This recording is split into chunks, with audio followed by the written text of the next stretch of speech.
Mapagpalang araw po sa inyong lahat mga Kalingap.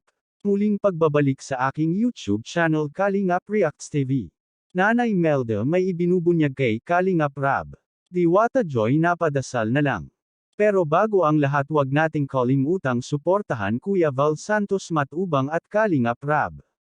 Maraming salamat po. Nabigla si Kalingap Rab nang bumisita sila sa bahay nila Diwata Joy nang interviewin nito ni Kalingap Rab si Nanay Melda. Patungkol sa ugali ni Diwata Joy. Sabi ni Nanay Melda ay dapat daw baguhin ang ugali ni Diwata Joy.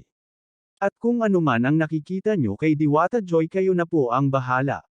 Pero nagustuhan naman sa karamihan ang ugali ni Diwata Joy, marami po siyang napasayang mga kababayan lalo na taga OFW na sumusuporta simula nang mapabahayan ito.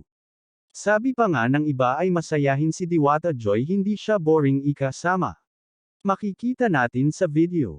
Tanong ko lang po, Nay, sa mga nangyaring kay Joy ngayon, na kahit tapos na yung bahay, kahit tapos na yung ano nyo, pero si Joy, tuloy-tuloy pa rin yung blessings, no? Natutuwa po kayo doon sa mga nangyayari. Masaya naman ako. Kaya sabi ko nga sa kanya, anak, mag-iingat ka.